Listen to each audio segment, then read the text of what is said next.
চলো আজকে একটা ড্রেস মেকিং ভিডিও তোমাদের সাথে শেয়ার করি। তো হ্যালো এভরিওয়ান, আসসালামু আলাইকুম, কেমন আছো তোমরা? তো বাসায় পরার জন্য নর্মালি আমি এই ড্রেসটা কিনছিলাম আমাদের বাসার পাশ থেকেই, কোনো পেজ থেকে এটা কিনি নাই। তো নর্মাল একটা সুতির থ্রি পিসে একটু লেস লাগালে কিন্তু থ্রি পিসটা আরও বেশি সুন্দর দেখা যায়। তো এখানে আমি ড্রেসের সাথে ম্যাচিং করে কিছু সাদা লেস নিয়েছি। আর সবার ফার্স্টে আমি হচ্ছে থ্রি পিসটা, তারপর হচ্ছে যা যা লাগবে আমি সব কিছু গুছিয়ে নিয়েছি। তারপর ড্রেসটা সুন্দর করে বিছিয়ে আমি হচ্ছে আমার মাপ মতো ভালোভাবে এঁকে নিচ্ছি। তোমরা তোমাদের মাপ মতো এঁকে তারপর হচ্ছে কাটিং করে নিতে পারো। ড্রেসটা কাটিং করার পর তারপর হচ্ছে আমি হাতা আর গলাটাও কেটে নিয়েছি। তো কথা বলতে বলতে আমার এখানে কাটিং করা শেষ। এখন হচ্ছে আমার পায়জামাটা কাটিং করার পালা। তো পায়জামাটা আমি সুন্দর করে বিছিয়ে নিয়েছি। আর এখানে দেখেন আমার চকটা না একদম শেষ। আমি দোকানেও যাওয়ার সময় পাইতেছি না যে একটা চক কিনবো। তো এটা দিয়েই আমি কোনো রকম কাজ চালাইতেছি। এই যে হালকা করে একটু দাগ নিয়ে নিছি। আর হচ্ছে তারপর আমার পায়জামাটাও কাটিং করা শেষ। পায়জামাটা আমি নর্মালভাবেই কাটিং করছি যেহেতু একটু লেস লাগাবো। তো তারপর হচ্ছে আমার কাটিং করা শেষ হলে আমি জামা কাপড় নিয়ে হচ্ছে মেশিনে বসে পড়েছি যে এখনই বানাবো। তো তারপর প্রথমে আমি জামাটা নিয়ে গলাটা আগে সেলাই করতেছি।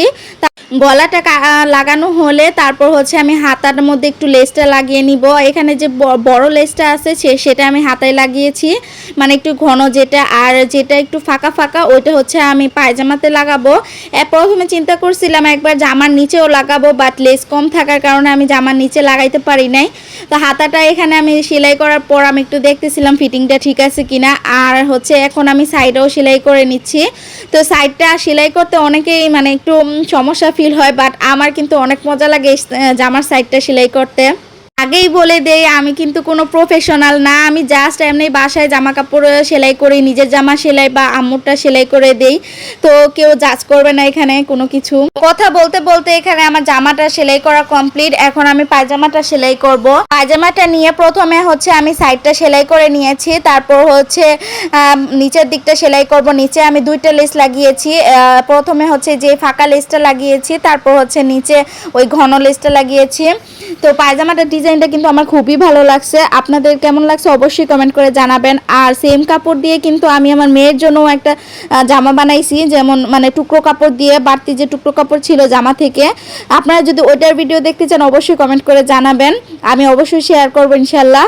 আর টুকরো কাপড় দিয়ে যে বাচ্চাদের এত সুন্দর জামা হয় সেটা আপনি না দেখলে বুঝতেই পারবেন না। তো আমার কথা বলতে বলতে আমার সেলাই কমপ্লিট। আর হচ্ছে নিচেরটা কমপ্লিট করার পর আমি হচ্ছে সাইডটাও সেলাই করে নিয়েছি। তো এই তো এখন ফাইনাল লুক আপনাদের সাথে শেয়ার করি।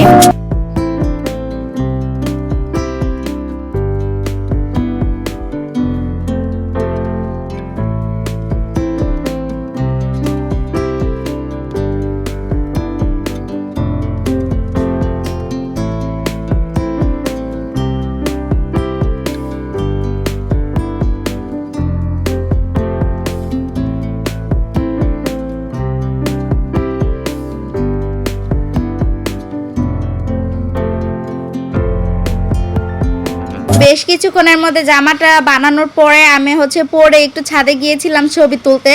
তো এই যে ফাইনাল লুক আপনাদের সাথে শেয়ার করি, কেমন লাগছে অবশ্যই কমেন্ট করে জানাবেন। আর এটা কিন্তু কোনো দামি থ্রি পিস না, এটা হচ্ছে নর্মালি আমি বাসায় পরার জন্য নিয়েছিলাম। আর এটা পরার পরে যে এত সুন্দর লাগবে বুঝিনি, লেসটা লাগানোর পরে আরও বেশি সুন্দর লাগছে। আমার আম্মু তো বলতেছে যে পায়জামাটা অনেক বেশি সুন্দর হয়েছে। আর এই তো এই যে আমার মেয়ের জামাটা, যেটা আমি হচ্ছে আমার টুকরো কাপড় দিয়ে বানাইছিলাম।